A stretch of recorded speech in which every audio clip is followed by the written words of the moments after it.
brilliant. Daz's podcast. I've always wanted to come on this.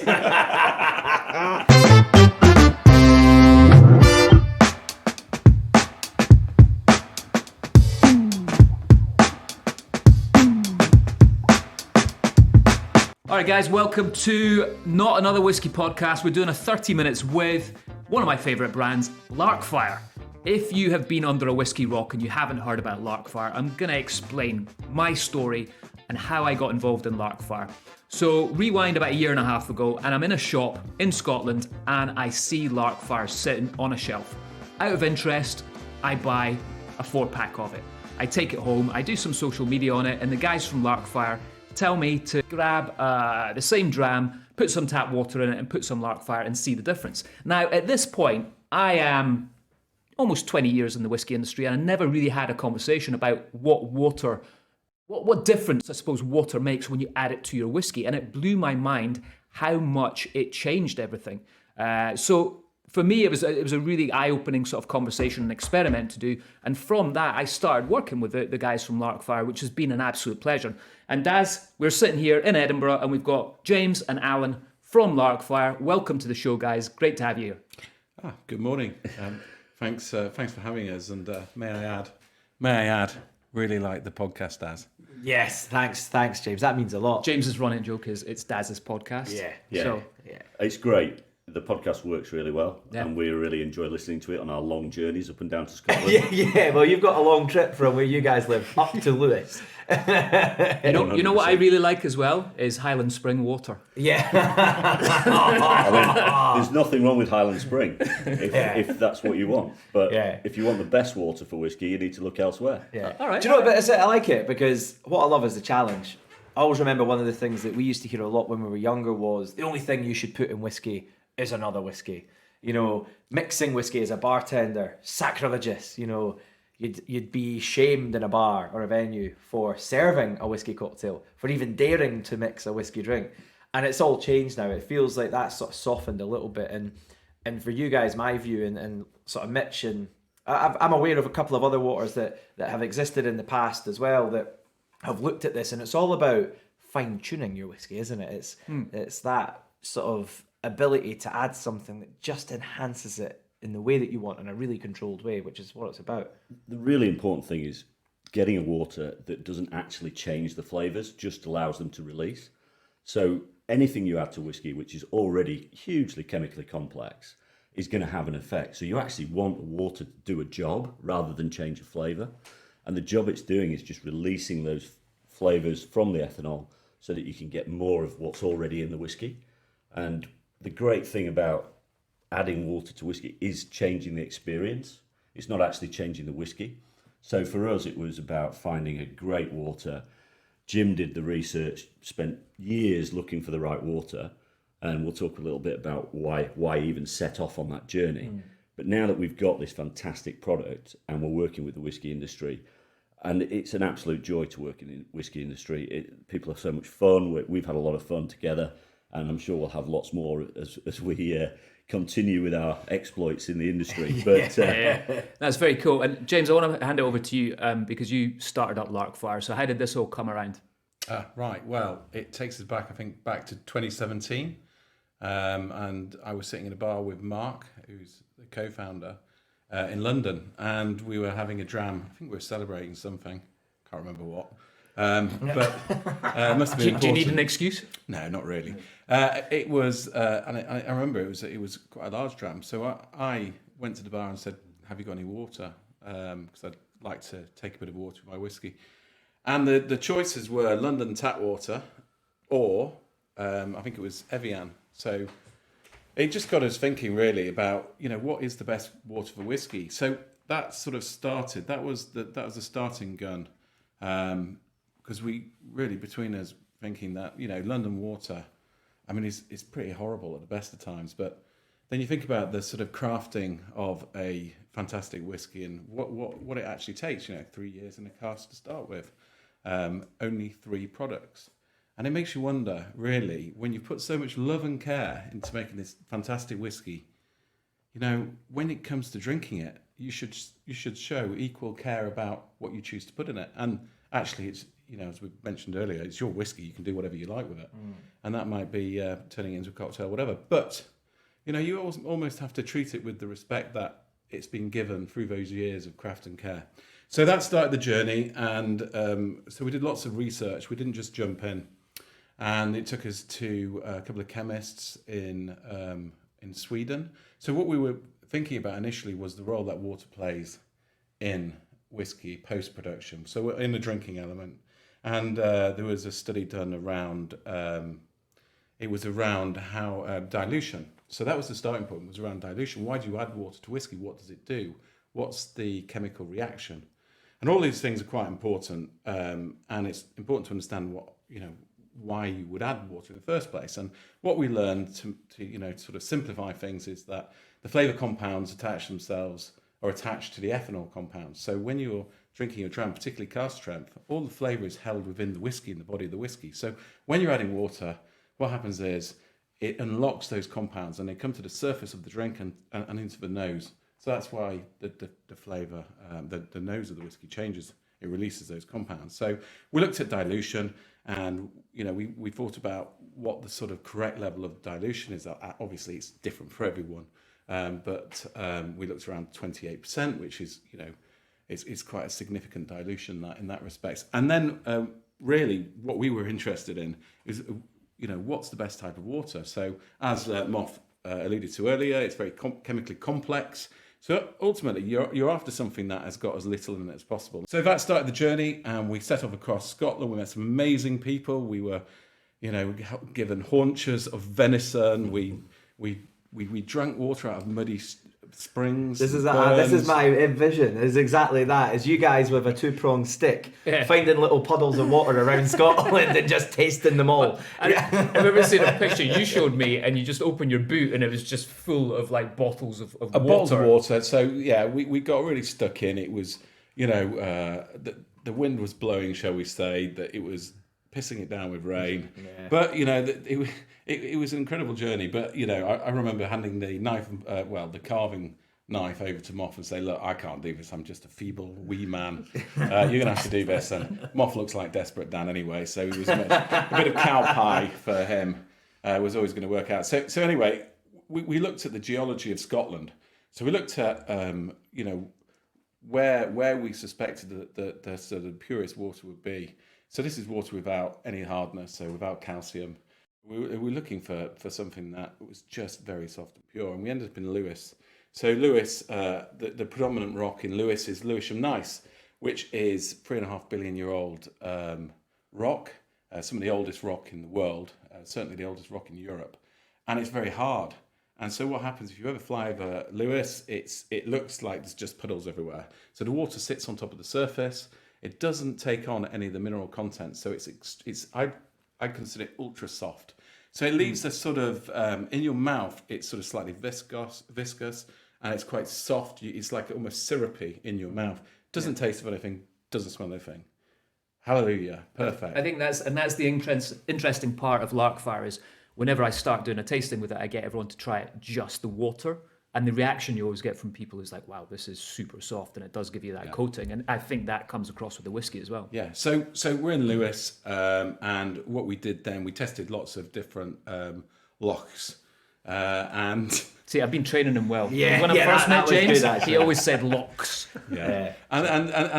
So we were talking with the Stornoway Trust, which is the oldest community landlord in Scotland since 1923. Essentially, they under their stewardship is a number of lochs, and we tested the water from these, and we found the perfect loch.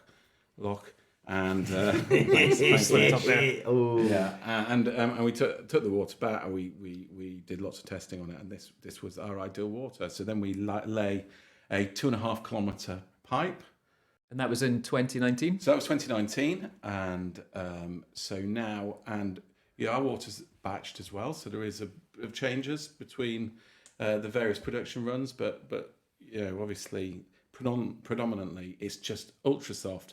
And the benefit of being up in Lewis is permanently raining. So, it's literally filling our little loch up on a daily basis.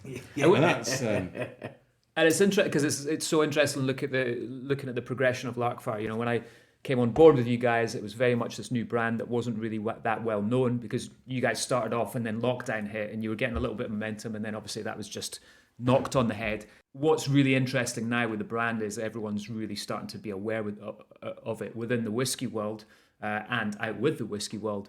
And, I think going back to something that we all did together was that Lewis trip, which was kind of the first, I suppose, social media PR trip for Larkfire. That was a lot of fun. Right in the middle of summer solstice, I think it was, up to Lewis. It was the world's best trip, I think it's been described. When was that? 2020? It was, 2020. 2020, yeah. So effectively, it was our official launch. That was our first opportunity to get people from the industry, some influencers. We pulled this group of disparate characters together and headed off into Dirty Dozen.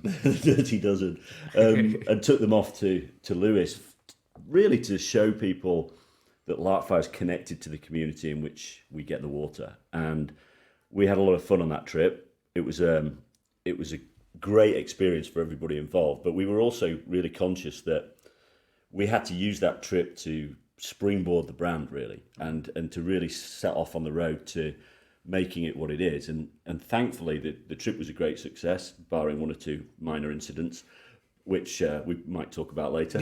Well, let's talk about them now. I think one of them was we almost burnt down the house, or I should say Daz almost burnt down the house. It was a lovely lodge, and thankfully it's still standing. 12th century lodge that Daz just about set on fire. Well, can I explain? So you gave me, it's your fault, you gave me a dram of whiskey, which was not particularly pleasant. No. So I threw it in the fireplace, not really thinking about the strength of the alcohol of that whiskey, which created a fireball. Which a little bit went onto the mantelpiece. And then it went up onto the mantelpiece. So the mantelpiece was on fire. But I reacted very quickly. You did. And I used all my fire training from my 13-year-old and 14-year-old Duke of Edinburgh training, and I put it out. So I saved your lives. Yeah, it was great, and you are now the official Larkfire fire steward. Yeah. And no soft furnishings were damaged. No.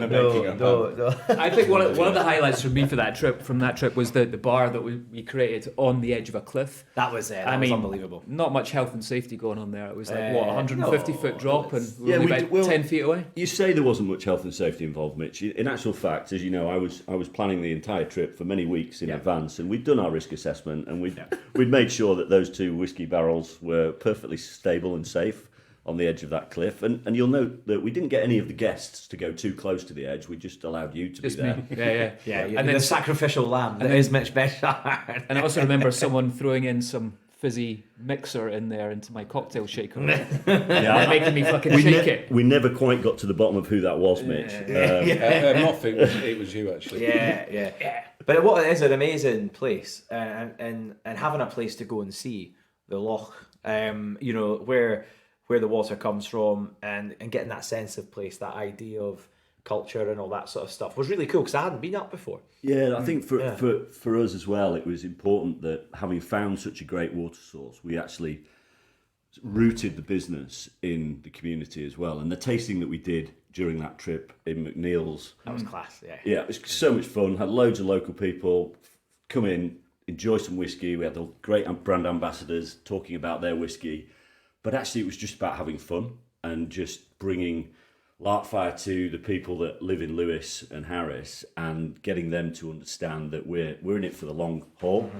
We want to make sure that our business contributes positively to the community, and ultimately we want to get to a point where we can open a visitor centre, work with the local whiskey shop there. Ian's a fantastic guy at the Island Spirit whiskey shop, and he helped us hugely with the tasting. Now, we're a brand new brand at that point. Nobody's even heard of us. We only just put the product in the first cans, but we were welcomed with open arms by the whiskey industry itself, which has been great, but also the people from Lewis, and that's really important to us. Well, I think it's that sense of place, as you said, Dan.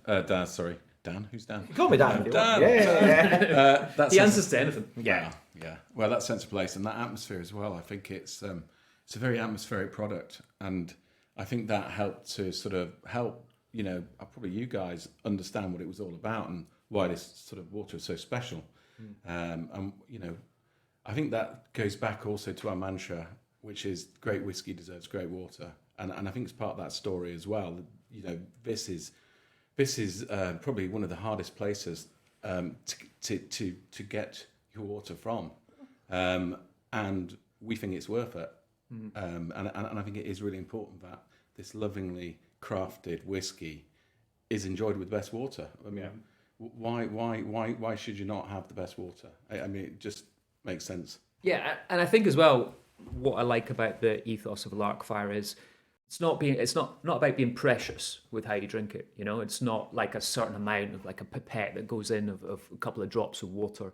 And then it's gone to the next level with Larkfire Sparkling, right, which has just been launched. Yeah, and that's sort of opened up a whole new bit of the market for us because, as Daz said right at the beginning of the podcast, the whiskey world is changing. It's changing rapidly, and the way people are enjoying whiskey is changing, and there's far more experimentation going on, and mixing cocktails with whiskey, highballs, long drinks, making whiskey part of that early part of the evening, making it more accessible is what we're all about. And actually, we launched Whiskey Highball Day earlier this year with about 4 weeks notice, but managed to get 16 whiskey brands to jump on straight away and work with us and partner with us because we're doing some of the right things in their eyes, and we're a good partner to be involved in.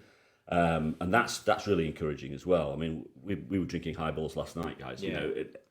2 years ago, would we have been drinking highballs? Probably not. Nah, it would have been a cocktail. Would have been a sour or something like that, probably on arrival at an event or something. And I was really inspired by the story of how much work actually went in to finding the softest water, the scientists that were involved, the time commitment that you guys had put in to make that happen, the tastings, and you talked me through some of the tastings that you guys had done, and I was just quite blown back by that. I was quite amazed by that. I suspect the sparkling was probably quite similar. How many versions of bubbles did you do? We've certainly played around with a lot of variations on levels of carbonation or fizz, but we also wanted to keep the product as close to the original premise, which is just the best water for whiskey. So we now think we've got the best sparkling water for highballs or cocktails. It's the best mixer for whiskey, and that's where we didn't put any stabilizers in it. We didn't put any additives or sugars that can give it a flavour, because a lot of soda water actually has a flavour. We wanted it just to be the water, but it's fizzy. Yeah. And carbonation is quite a difficult thing to adjust, but we think we've got it right. It holds its bubbles. Yeah. And it holds that mouthfeel. It's still soft. It's still got a really nice texture, viscous texture in the mouth. But it's not changing the flavour. So all the flavour in a highball is coming from the whiskey. It's not coming from our water. And, we laugh about, why is the water so good? Well, it doesn't taste of anything. Yeah. And that is actually right at the heart of it. It's doing a job with the whiskey. It's not changing the flavour. It's also the right volume. I spent a bit of time in Japan in the past and masters of the highball. And there's a few things that we get wrong in the UK. We have big glasses, soft drinks glasses. We have poor ice generally as well. And it's the right volume of soda in your highball is really important to make sure you get the balance between whiskey and soda absolutely bang on, or sparkling water bang on. And I think that's what you guys have done in the size of the cans. Yeah, we worked. We took a lot of advice actually, because we're not whiskey experts. We're enthusiasts. We love drinking the stuff, but we haven't got the kind of expertise that other people in the industry have. And people like Colin Scott, who helped us right at the beginning from Chivas Regal, his name's on the bottle, whiskey legend. He couldn't have been more helpful because he's a real advocate for adding water to your whiskey to get the flavour. And so when we talked about ratios for highballs, we did our research and found, what is the optimum? If we can get a 50ml dram and a 150ml can, actually that works really well. That's the perfect ratio. Yeah. And most of the people we talked about said, don't try and get a big can and make it even longer because you'll lose the flavour, but equally you want that long drink with all the flavour in. So we listen a lot, we're learning a lot, we definitely have approached the industry with open arms and open ears, because we're not experts. Yeah. There's whiskey is one of the most talked about drinks in the world. Yeah, people sit and discuss it. Yeah. People set up podcasts about it. Yeah. Do you know what I mean? Is that? I think it's quite challenging being this boring. Because ultimately we're trying to be really boring with what we're doing, and we take it ridiculously seriously as well. This sparkling Larkfire, it's taken probably 18 months to put bubbles in it. Yeah. And you know, ultimately we want it to be sort of pretty boring, really. We want it to be a plain water with bubbles. Yeah. You know, but it's the purpose of what we're trying to do, because the star of the show is the whiskey. How much water you choose to add, if you choose to add, you know, that's irrelevant to us. What we want to do is make sure that when you do add water, you add the best. And that's really, really important. And it is quite a simple mantra, but it is about being pretty boring, which Moff and I are pretty good at. Yeah. I don't know. I've done a couple of nights out with you boys, and you know that dog. I don't think anyone would describe you as that, Jim. we put all of our enthusiasm into enjoying whiskey. So most of what we're trying to do at the moment is plan the next trip, the next visit. Yeah. We want to work with loads more people in the industry.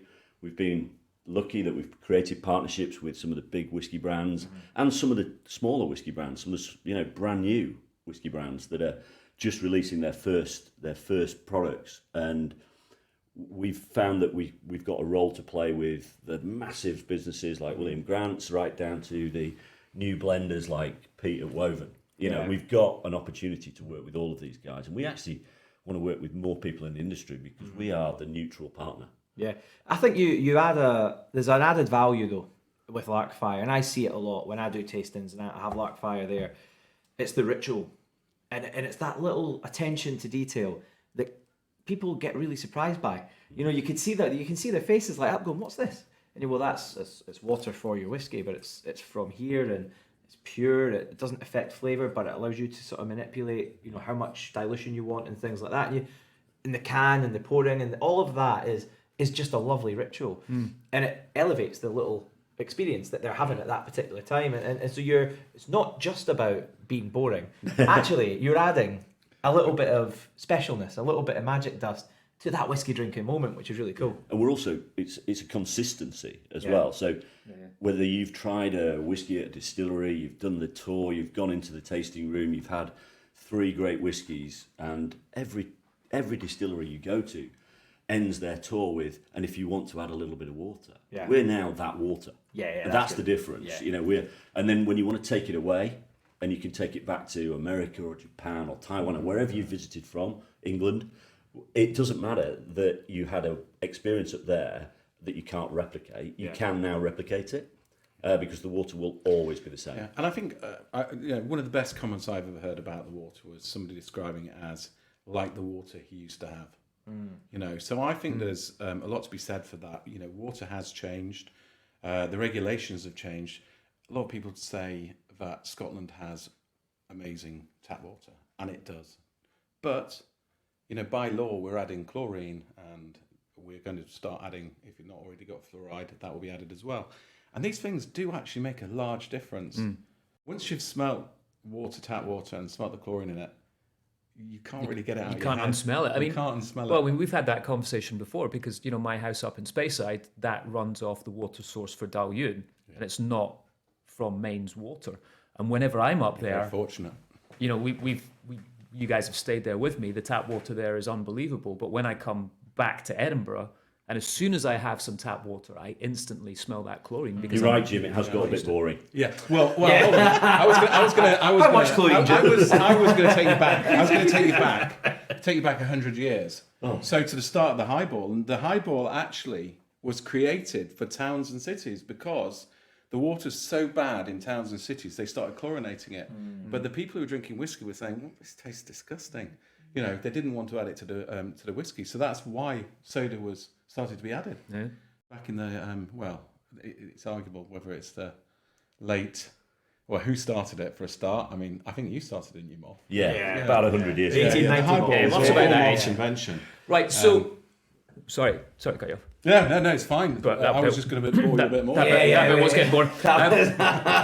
So, let's talk about what's next for Larkfire. What's the plans?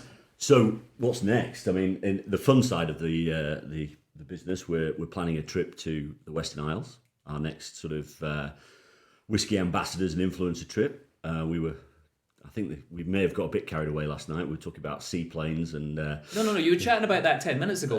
That wasn't last night. That's definitely happening. So we're gonna go and we're gonna visit Jura, and then we're gonna hop over to Bunnahabhain on Islay, and then down to Campbelltown, and probably finish off in Arran, working with basically people who've been happy to work with us. And during lockdown, we did a whole range of tastings. You guys obviously on some of those, and we were supported really well by whiskey producers and their ambassadors, because it was really difficult to do anything.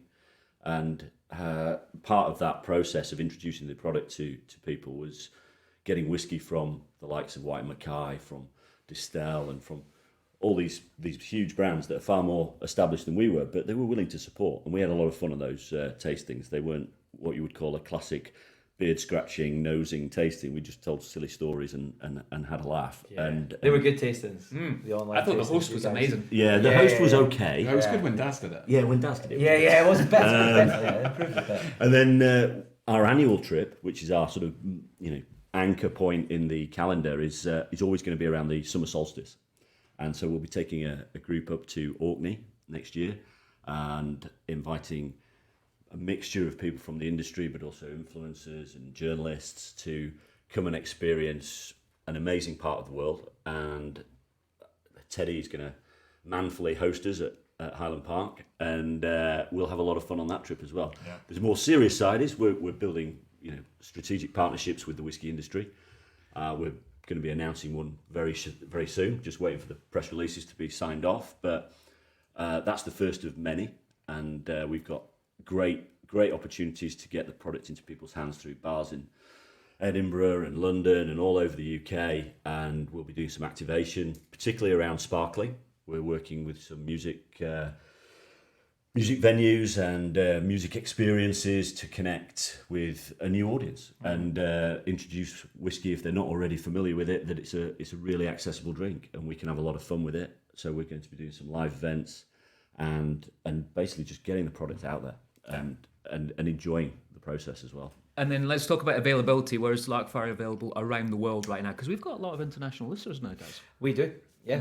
So we've sent our first product over to America. Nice. Working with 20 influencers over there to seed the product into the market, and we'll be available on Amazon in the US initially. I'd imagine the US whiskey drinker is going to love. We get a lot of hits on the website Yeah. from I think about 11 different states now, and there's definitely a core of whiskey drinkers in the US that are really keen to get a quality water product, because their water is really inconsistent and in most cases really hard and not very nice. And so there's definitely opportunities for us over there. We've seen a lot of man caves. I speak to a lot of guys over in the States, and it's mostly guys that I'm speaking to about whiskey usually, and they build these man caves and they like try and outdo each other. And I see Larkfire as like an essential for a man cave, whether it's bourbon, Scotch, mezcal. But also some of the influencers we're working with in the US, they approached us. Yeah. They actually came to us and said, I love this product. Where can I get it? How can I get it? And we sort of had to say, well, we're still quite small and we're not quite ready for full-on export, working with distributors. We're starting to do that, and we've had loads of support. People like Deval Gandhi at Lakes has been massively supportive with the Indian market and connecting us with people over there. So we've got product going out to India. We had an inquiry the other day from Taiwan. Uruguay, which when you start to do a little bit of research around these markets, you realise actually there's a huge amount of whiskey consumption going on and enjoyment and experimentation, which is really encouraging. And then we're also talking to some of the bigger distributors about getting into Asia and the UAE and various others. So we're just going as fast as we can, but with an eye on what's realistic. Yeah. Because ultimately we have to establish the brand alongside whiskey brands. Yeah. We don't exist without whiskey. So there's not a lot of point in us ploughing ahead with export and distribution if we haven't done the job with the whiskey industry. Yeah. And so that's really important. And actually that's the fun bit for me and Jim, because we get to go to these distilleries and these producers and go to nice bars and restaurants and talk to people about how Larkfire can add some value to the experience. And at the same time, we get to...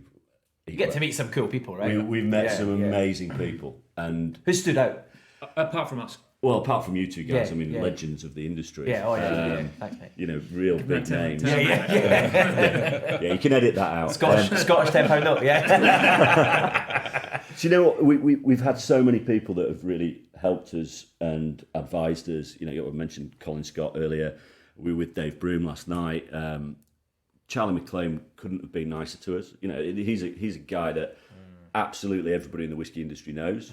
But whenever we ask for a little bit of his time, or we take him out for lunch, or we go and have a few drinks, he's there and he's ready to listen, and he's actually interested in what we're doing. So that's been great. More recently, Julianne Fernandez at Distel. We've had her on before. She was really good. Yeah, She's cool. she's amazing. And to be honest, that's sort of why we're planning this trip to the Western Isles, because Julianne was kind enough to invite us and say, you guys got to come to Bunnahabhain. Let's do that. You know, let's do something over there. I mean, I think she quite likes us because every time she sits on a table at awards dinners, she wins every single award. Yeah. You know, we're like a lucky charm, I think. We've met so many really nice people, and we're working with Moa Nielsen, Swedish whiskey girl, who came on our trip to Lewis, has stayed part of the kind of Larkfire family, and now she's writing a blog for us every month, which is amazing. And it's we're trying to open up to as much of the industry as possible. We have no agenda around how to drink your whiskey, how much water you should put into it. We just want everybody to get into whiskey because we love it. And then, shameless plug, where can people buy Larkfire? What's the social? Yeah, it's available online via our website, obviously. It's also in specialist whiskey shops up and down the country. It's at the House of Brewer if you're travelling up to Scotland. You go there for your £8 latte. Yeah, go for an £8 latte or some fantastic water from Lewis. Well, they use our water in the lattes. That's probably So yeah, I mean, it's also available in a number of bars and restaurants. You'll see it in distilleries as well. So we've just sent off some product to Glenturret. They're going to be stocking it in the distillery shop, but also using the sparkling for a signature highball in the restaurant, the Michelin-starred restaurant. So that's great for us. Real good profile. And Colin up there was just being super helpful. We should have invited Colin to our live podcast. Too soon, man. It's too soon. Is it? Yeah, Colin was giving me all the social media last night. So when we record this, the night before, we did a live version with Dave Broom. And I woke up to some nasty text messages from Colin saying, "Where was my invite?" Yeah. So I just blamed you, Daz. A public apology to Colin. Slight oversight, and I'll take the hit for that. That's fine. Actually, Moth and the Larkfire guys really should have invited him. To be fair, especially for all the great work he's doing. Yeah, he's doing some great work. But just to be clear, this is not our podcast. It's Daz's podcast. Bugger. Is it? When are you going to change? When are you going to change the name, Daz, to Daz's podcast? Well, very, very good, very good. Anyway. Me, On that note, gents, been great having you on, as always. Great. Good Well, I'm looking forward to the Christmas one at the North Pole. When are you doing the podcast with Santa? Yeah. The two little owls. I'm glad we're not doing this by Zoom because I'm going to punch you in the second. Thanks, guys, and thanks for all your support as well. I know we'll get you on our trips and things like that, but we need people to work with in this industry, and we can't thank people enough for how much help they've given us over the course of the last few years. That's brilliant. Very much appreciated. Yeah. Thank All right, you. guys. Well, thanks a lot. Cheers.